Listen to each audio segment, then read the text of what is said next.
bit about who we are and how we got on this journey of stewardship.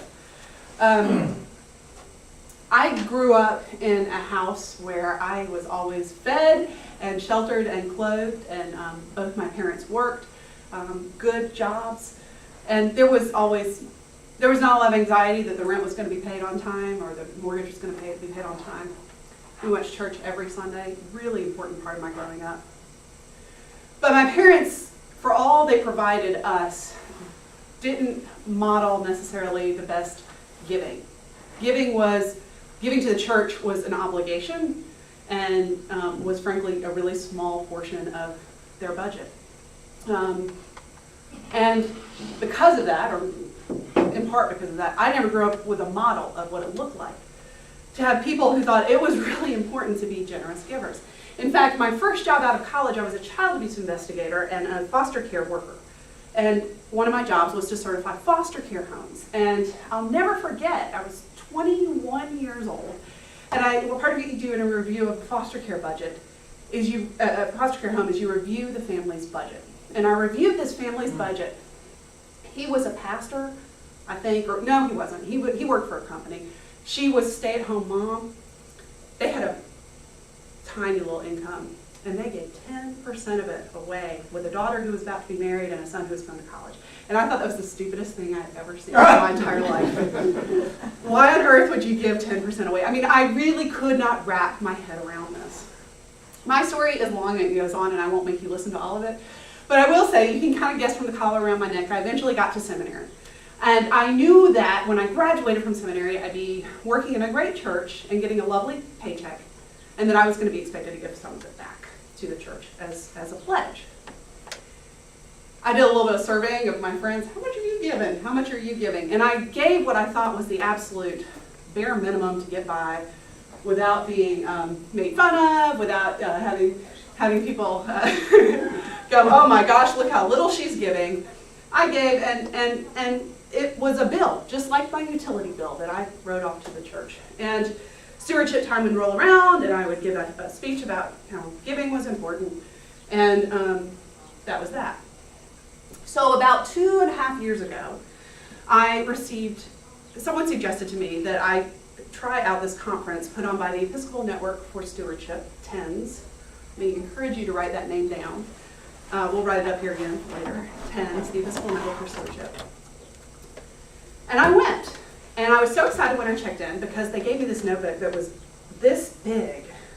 And I thought, yay, here is the notebook for how to put on the perfect stewardship campaign to increase my pledging at my church, and this will be perfect. They gave me none of that, absolutely none of it. What happened in that time, and it was a short workshop, just a couple of days at that workshop, was that people talked in a way I'd never heard before about what giving did for them, for their lives, for their relationship with God, and their relationship with the community around them. I was brought to tears on more than one occasion, and I'm not someone who tears up a lot, by these stories. And I found myself in this workshop being somewhat broken open and wanting, for the first time in my life, to actually to give sacrificially, to strive towards a tithe, not because it looks good on paper, but because I believed it could do something for me in my life and for my relationship with God. So I have to say stewardship's a relatively new journey for me to do with passion, but in those 2 years, I feel a little bit like St. Paul. Sometimes it's like, oh, you gotta go out and do this. This is so important. I came back to the church with a lot of energy around it and invited a group of people who I thought might have an interest or a passion in this. I told them that they weren't going to be the stewardship team, but that I wanted them to study a book with me, and that we would just spend a couple of months reading a book together and looking at how stewardship affects our lives. And that was what has gone on to become our stewardship ministry team. And at this point, I will say that my journey continues. I'm still not a tither. I hope to be within the next few years. I'm working towards it every year. And it continues to be a journey where I am, every time I give, perplexed and delighted in what I learn about myself and about the God who created me and our relationship together. So I'm going to stop and say Levi's going to tell you a little bit about who he is and how he got here, because his story is a little different. I grew up with a Southern Baptist preacher for a father, and a Southern Baptist deacon for a grandfather, and a Southern Baptist Sunday school teacher for a mother. So tithing was something that you just did. I mean, 10% was God's sort of minimum tax on the Christian. Anything above that was an offering. We had tithes and offerings. So that was the background that I grew up in. And then I got to college, and like many people do in college, I kind of got out of church, became disillusioned with church, and thought basically that giving to church was just a big Ponzi scheme for funding whatever the church's political, in the Southern Baptist Church it's a lot of conservative causes, in other churches it's liberal causes. This is just a way to fund their political agenda and to prop up the clergy so they can all afford their fried chicken budget or whatever it is that they do with their money. So I stopped giving and going to church. Well, I went to college and I went to law school in Bloomington, Indiana. Yay. Is that where you went to school? Yeah. It's a good school. In 2006, I graduated and got a job in Chicago at the Public Defender's Office, and my partner and I moved to Chicago. And by this time, we had both, he was a Methodist growing up, and both of us had been out of church for years. I thought, it's time, we're adults, we can get back in church. So we walked into St. Peter's the first Sunday in December of 2006 and sort of just stayed. That was the end of our church search. But we still were sort of like Sarah said, what is the minimum that I can give and get by with being a member of this community? And so, initially we didn't pledge, and then it was like, oh, we're going to have to pledge if we want to vote at the annual meeting. We have to leave after the potluck. So, we started pledging, and looking back, I realized we didn't think of it at the time. That pledge represented 0.8% of what our income was, and in a way I'm ashamed of it, but in a way you also realize that's just part of the process and you got to start somewhere. So, that's where we were at. And then I got suckered into this book club, which was really just a little stewardship committee in the Journal, which I didn't know. So we start reading this book, and it starts talking about things like costly giving. Start talking about things like if you're not giving in a way that makes a perceptible difference in your household budget, in the way that you live your life, you're not giving enough. If you don't miss it, you're not giving enough. And so I started to feel what Baptists call being under conviction. I'm like, this is really bad. And I remember going home and having these conversations, and it was like, well, we can't give anymore. We've got all this student debt, we've got all this credit card debt from our big move to Chicago between the time I graduated and the time I had a job. We can never do this. And then I had this financial planner that's helping me, get things set up for, budgeting and everything. And I said, I'd really like to tithe someday, but we just can't do it. And little did I know, my financial guy was a Baptist. And he said, well, of course you can do it. And here, you worked it all out, it was like a math problem to him. And I looked at it, and there was on paper, there was no reason that I couldn't do this. He said, you could have those credit cards if you would commit to those credit cards, paying them off the way that you commit to going to McDonald's 5 times a week or whatever. You can have those paid off in a year and be tithing, And so I took the bad news back home. I'm like, the guy says we can do this, so really it's time to put our money where our mouth is, basically. If we believe this stuff that we're learning in this book, and we believe what God is calling us to, not only in the Bible, but if we read the Book of Common Prayer and we read the canons of the church, it calls us to that 10% number, And so that's what we decided to do. So we got the credit cards paid off. That was the thing that because I don't believe God wants us to have to go into debt and mortgage the house to do things either. Paid that off, made the commitment to do that, and we've been doing it now for it's made our relationship with God, I think, better. I think that one of the things that we wall off from God sometimes is money. You can have, I'm not going to cheat on my wife, and I'm not going to watch dirty movies or anything like that. But my money, that's my thing. And I really think that part of what we're here to say is we need to knock down that wall. That's part of our Christian walk too. So that's where we're coming from. I would just add to that, the theologian Walter Brueggemann says repeatedly, the greatest challenge to our spiritual lives is our relationship with money. And I come back to that time and time again. The greatest challenge in our spiritual lives is our relationship with money. Because we don't want to talk about it. We certainly don't want to look at it. We certainly don't want to be, I don't want to be challenged as I drink myself up. So, trusting much more will be revealed. I have a question, Yes. and maybe you will get to it eventually, but how do you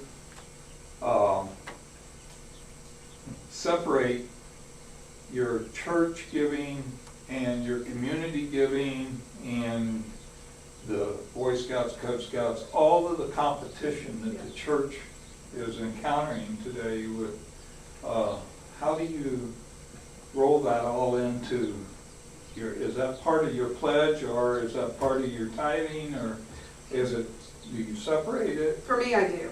I separate out. I will say I include my seminary in my total for my church group. I mean, what I give to the church. But if I give to NPR, I count that separately. For me personally, if I'm doing the numbers, which for me, I think that's a personal question. And the church will tell you that 10% is the standard to give to the church.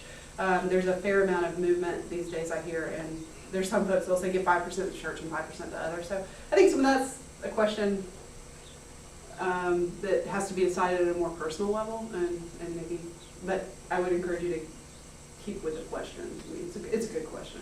And not the first time you. Well, I was going to say, we also, there's a difference, when we talk about this a little bit later, there's a difference between what we got this as one of the things we keep coming back to. Charity, philanthropy, and stewardship. Yeah, Charity says, here, I have this, and it's mine. I want you to take it and use it however you need it. Philanthropy says, here, I have this, and it's mine. Use this to build a school, or use this to dig yourself a well, or something intentional, like I want you to do with this. Stewardship says, this is God's. Everything that I have is God's, and I'm returning a portion of it to God. So it's not to say charity's bad or philanthropy's bad, but they're different. And part of what we do as a stewardship ministry is to realize that we give for different reasons and get different benefits when we give as part of stewardship rather than just as a charity or a political donation or something like that. Although if you like giving to seminary, or like I know my parents, Baptist church, part of their tithe a lot of times was if they had a neighbor that was out of work, part of their tithe went to help them pay the electric bill. So the reasons you give helps to, if you're doing this for a sanctified purpose and see it as part of your ministry, then We'd like to transition from here a little bit and have y'all help us out a little bit, and ask you, in your experience, what have been some good examples and what have been some less helpful examples of things that have happened in your experience of stewardship campaigns, stewardship education? What are some examples? Let's start with things that have been good. Don't all jump in at once.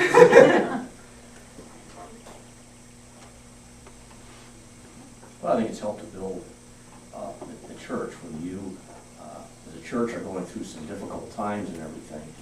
And there's two sides of the church. There's the spiritual side, but there's also the business side that you have to provide your utilities, keep the building for repair. You want to pay your staff a fair salary and benefits, and that you have to show a need to the people. And I think experience here at St. Paul's the last few years, when we have shown that need, we've had some good responses. Okay, so showing a need. All right. Is there another example, any stewardship campaign that you've experienced? Set a goal. Set a goal. Any sense of why that, have you experienced that work or? Yeah, people, the more concrete a thing you give somebody to do, the more likely they're going to actually do it, rather than just a general aspirational statement. I think people like to fund a specific need that they can identify with. I think one of the most successful ones we had here was when we needed to fund a 3-year salary for a youth minister.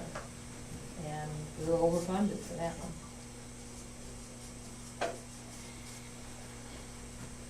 What else has worked? What have you seen that was good? Publish the figures. publish the figures, publish the weekly income, publish the average pledge number, maybe even publish the range of pledges, so that people can see where they, not with names, but so they can see where they fall on that spectrum. That tends to be a pretty good motivating factor, and it demystifies the process. When I was talking about, giving 0.8%, I was in ignorance. I thought maybe that's what everybody gave, and so I think that's an excellent idea. I'm gonna let you, if you want to come back to good, we can. But I'd like to know, what's been less helpful? I don't want to use the word bad, but have you experienced anything where you're like, oh, that makes me want to turn and run the other direction? Well, if you've asked money for something and you didn't use it for that purpose, you will lose the trust of the people that gave that money, because they say, why in the future, I gave this money for this project and it was never done.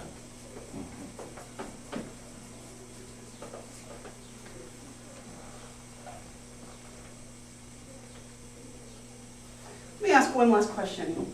Can somebody describe for me what your stewardship campaign is like at your church this last year? What was your last, what was, yes? We just send out a letter with the pledge cards, and put that into the, Letter with pledge card.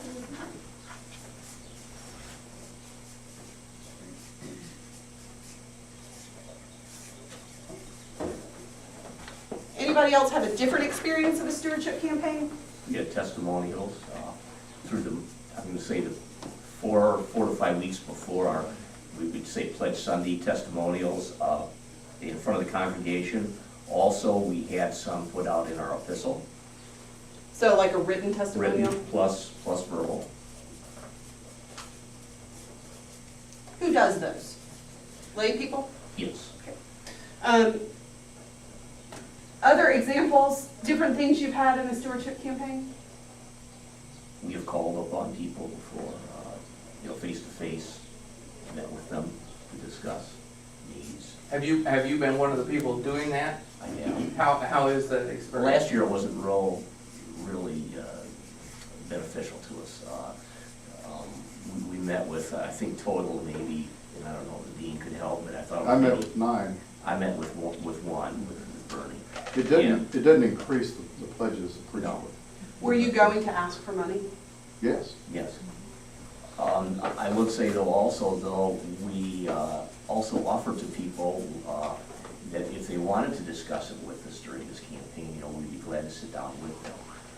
In my experience, I didn't really have anyone that called me up and said, Bruce, can I sit down and discuss my pledging with you? That did not happen, but at the same time, I offered this, we, as a stewardship committee, offered that to the congregation. We found that if we said in the follow-up process, we haven't heard from you, haven't received your pledge card, and we'll expect to see that by a certain date. Otherwise, we'll call on you. Yeah. And, Yeah, that's always and acceptable. suddenly they all arrive. So, It's the iron fist in the Velvet Club. Other things you've experienced in your campaigns? Okay, that's good. Those are good. All right, let's go next. Oh, okay. Well, I just, are we going to do what do people want to become? Think about people who inspire you, or think about maybe not even a real person, but an idealized person. And think about what kind of people would you like to become? What are some attributes that describe the person that you hope to be, or you hope that people see you as now? So for instance, I'm going to steal the obvious one, generous. I would like to be perceived as a generous person. So we're asking you to give us some adjectives. Believe me, we're going to tie it together, believe this or not, but adjectives of your ideals. Honest, trustworthy.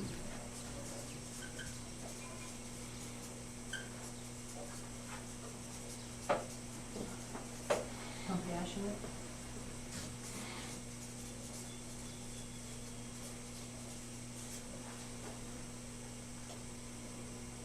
sturdy. I like that. God built me to be a sturdy person. I didn't mean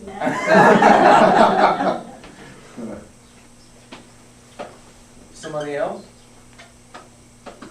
I think hardworking. Hard work.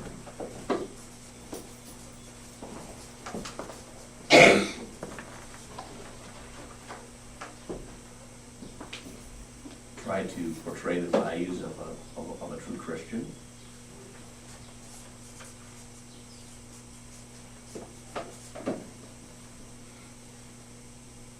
Is that a fair word, Presley? So let's move from that into how do you think the church generally, or stewardship ministry specifically, can help people become these things? It's a hard question, but we want you to think about it for a minute. And we want you to think about your experiences in stewardship campaigns. Have they reflected any of these values? Ask the question again. But basically, how can the church experience, or the church as an organism, or specifically stewardship ministry, sort of move people into becoming this kind of person, from whatever they are when they walk through the door, to becoming generous people, Christ-like people, sturdy people, hardworking? How can we equip them to do that? We have to really care about your church and your priest.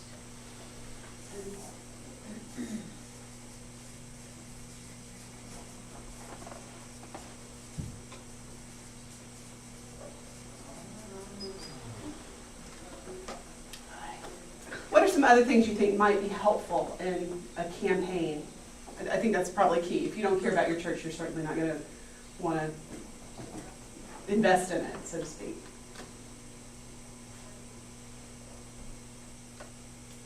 I think the fellowship.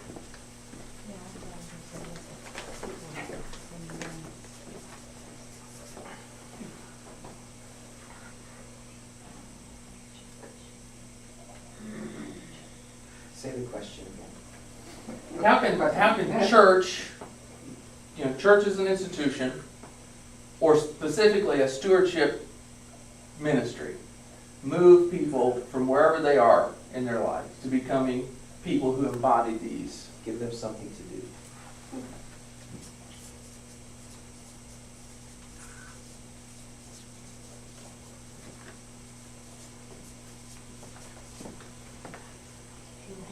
Most important, and make them feel like they're part of it, and they're part of achieving the goal.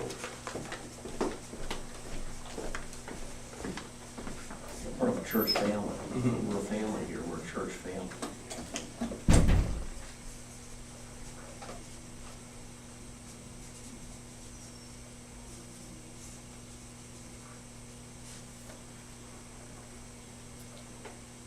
So what do these things have to do with stewardship? You may be, you ready to move on? Mhm. Okay.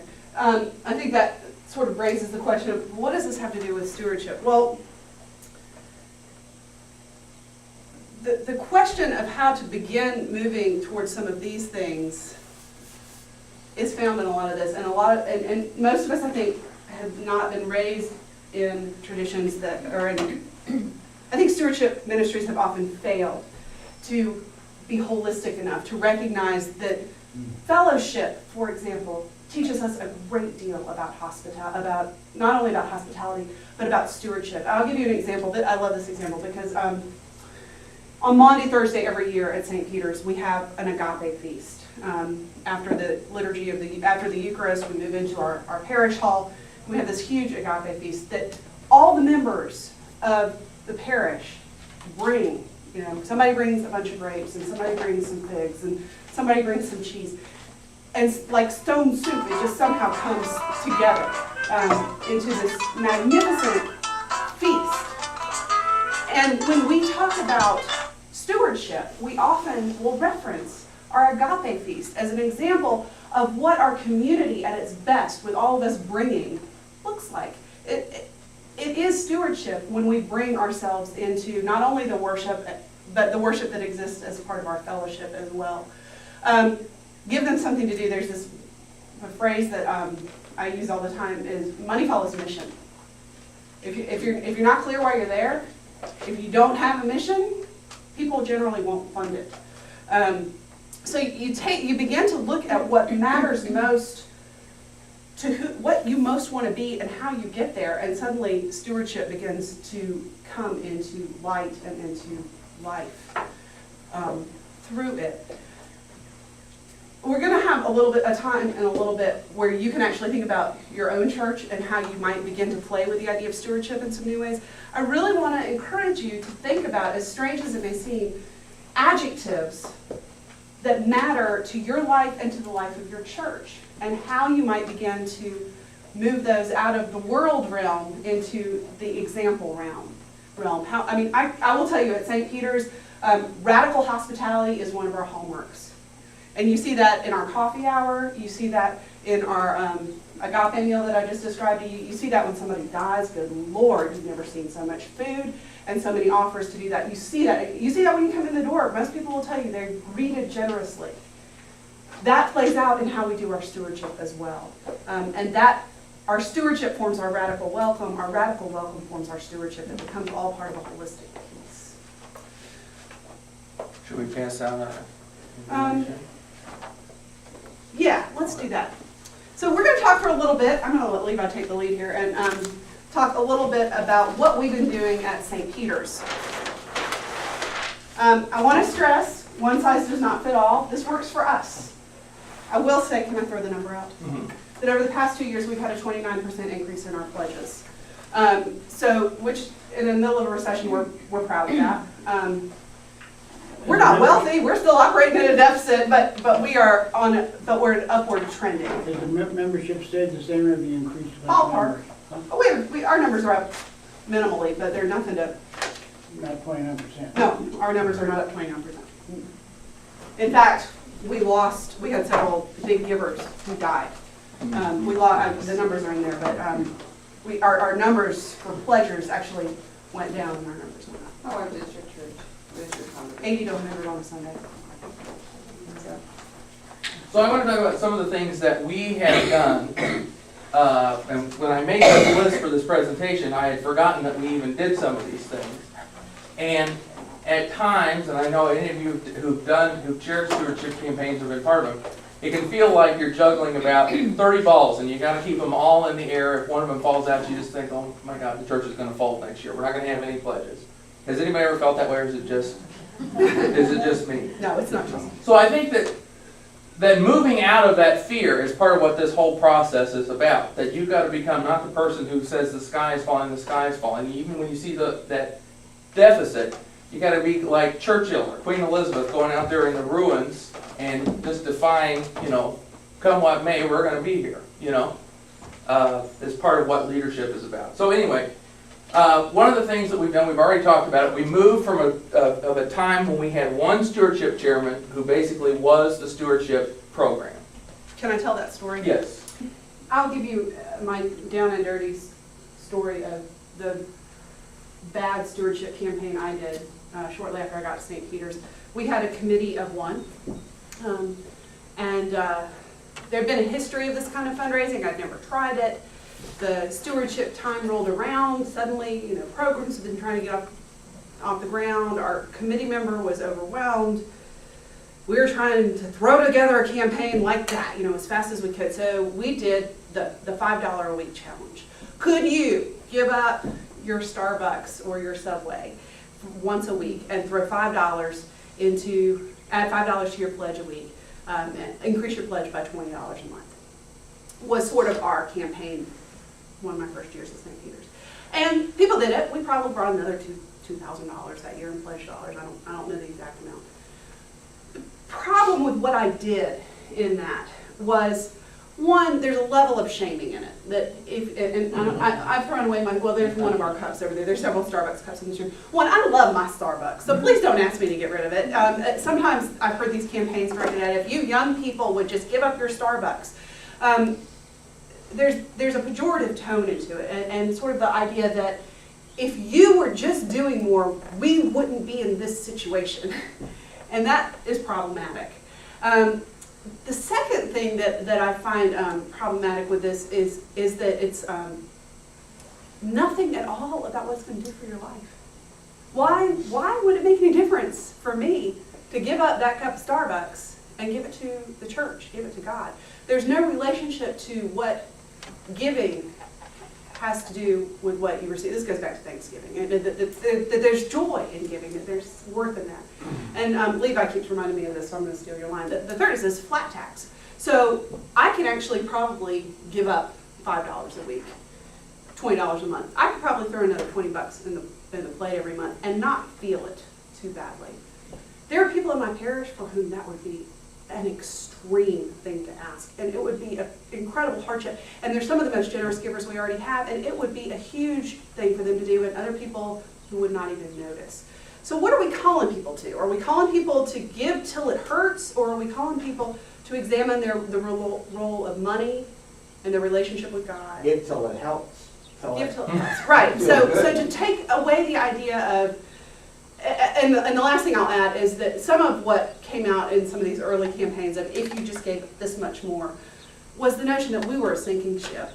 That it was all over. If you just didn't throw in some more money. And who on earth wants to give to a sinking ship? Don't you want to give to something that's beautiful and floating and that you want to jump on board with? I don't want to get on board with that. I want to get on board with the one that's cruising down the river that looks great. So some of those campaigns that we try, that we think are, oh, this will work. I mean, I really thought, if I just asked my congregation, because I had it spelled out, like, if everyone who gives gave $20 more, we'd have this much more and we could do this with it. I thought this was brilliant. And it's not that it was wrong. It's not that it was bad. But it took away some of the fundamental groundings of theology and the theology of stewardship that I think if we can start to incorporate those into our stewardship programs can actually help them grow more abundantly. First, like Sarah has said, we moved from a stewardship chairman, who was or chairwoman, where that person carried the entire weight of the campaign on their shoulders, to broadening it out to where we now have a 10-person ministry team. And this has a fourfold advantage. You've got a shared workload, no person feels overburdened. You've got more accountability in how things are done.